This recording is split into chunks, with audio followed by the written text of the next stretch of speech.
Book Club with myself and Loree Westron and our guest author this week, who is going to be Bryony Best. And over the past 3 years, Bryony has released 6 books, created a line of clothing, published a number of articles and appeared on TV and radio. In her books, Bryony shares wisdom and spirituality along with her triumph at defeating her own addictions and overcoming mental illness.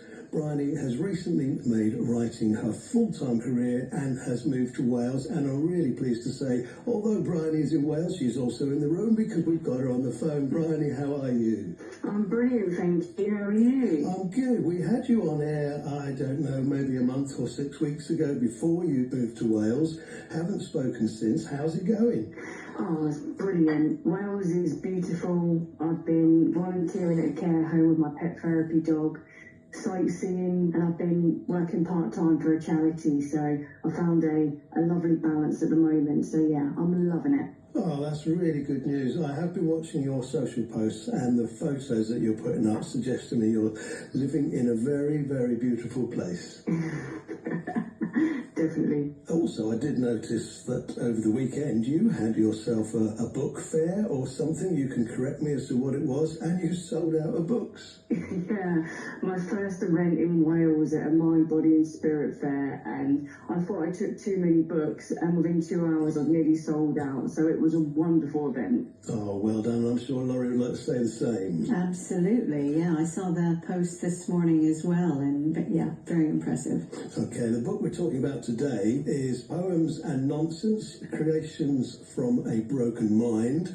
This short but hard-hitting book is a collection of poems and nonsense written during Bryony's troubled past of alcohol and drug addiction. I'll take that laugh out of that now I've read that bit. Bryony has also claimed that a drunken tongue is an honest tongue, and readers will find light and truth between these pages. That's quite a stunning opening to that, Bryony.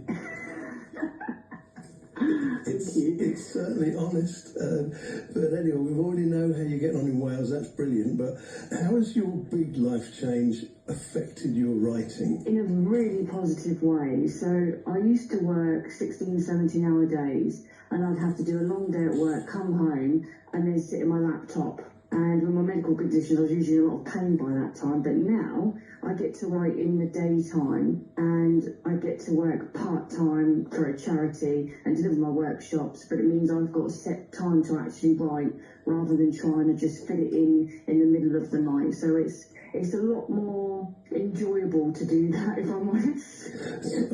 Yeah, probably a better process. Definitely. Loree, you know Bryony a lot better than I do. And when she made that decision to go to Wales, did you think that's going to work for her? What did you think? I thought it was going to be a very good move for Bryony's personal circumstances, just because, I know she was working so hard while she was here, and I think everyone needs to have that space to be able to, think creatively and not have to think about work all the time. Absolutely, and I guess that's where you're at, isn't it, Bryony? Oh, definitely. It's definitely cleared me up for writing more. I've been on it like a bonnet. Love the statement. What inspired you to release a poetry book? I've always loved poetry, and I've always written poetry since I was a young child. But through the house move, I actually came across quite a few poems that I'd written during my darkest times, and I thought, well, let's share them with the world. Let's see if they can help people, or someone can find something interesting from those poems. So, yeah, and it worked. We had Helen Salisbury in last week. Poets seem to like the idea of not having to write hundreds and hundreds of pages and getting to the end of a story very quickly with concise words, and I guess that's what you're finding. Oh, definitely.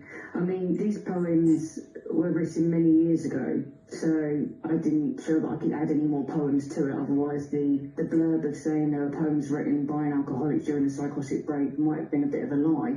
So these ones were written a very long time ago. But yeah, there's definitely some joy in like short writing, flash fiction and poetry, where you can do the start, the middle and the end in quite a short space of time. Okay, so you've settled yourself down in Wales. What projects are you working on currently? Well, it might surprise you to know that I've actually just finished writing a children's book for Think and Bigger Limited. You don't stop, do you? No, they write books based on growth mindset, and mine is designed for children with sensory needs, with a bonus section for activities so the children could explore a deeper experience with the book. I actually have a teaching background, so... That's wonderful. I know that Gary has really been focused on publishing some really meaningful books. Yeah, that's fantastic. Always giving. Yeah, Gary's a lovely guy. I'm actually delivering a workshop with him in Portsmouth for writers who are interested in self-publishing on October the 12th at Broadway Coffee Roasters. So I've been connecting with him a little bit with workshops and writing, and I really like his ethos in his company. Oh, that's great. Yeah, Gary is he's a hard grafter, much like you are from what I can see. So we're coming up to the end of this year, 2024. Have you got any plans for releasing more books this year? I will be releasing another book next month. You are unrelenting, aren't you? I'll be releasing a guide for self-publishing, because I help so many authors, and I thought, well, I may as well write a book about it and help even more authors. The book will be out for November. And can people still sign up for that workshop? Yeah, there's still spaces on the workshop. Where do they do that? You can either contact me, or they can go through the event ties through Facebook, through the Girl from Pompey. It's 9 till 12 o'clock at Broadway Coffee Roasters in Highland Road. So yeah, definitely a worthwhile workshop for people that are interested in writing or thinking about publishing a book. The poetry book you've just released, or just written, where's that available? So I've only published that through Amazon KDP at the moment. So I usually only publish in one place first of all, and then I push it out further to help it hit the bestseller list, which worked, because it did. So Yeah, well done for that. at the moment. All of Bryony's books go, straight into that bestsellers category. Yeah, Brilliant. And that's part of, I know, Bryony's business strategy. She's very good at managing to get the word out there about her books. Yeah, and I think that brand, The Girl from Pompey, is obviously working for you, Bryony, right? Oh, definitely. The Girl from Pompey in Wales. And now Wales. Yeah, definitely. It has caused a bit of conflict, though. I have had quite a few people that one lady wrote an article about me, and then when I saw it published, it said The Girl from Pompeii. And I was like, that's a completely different country. That's not the first time that's happened.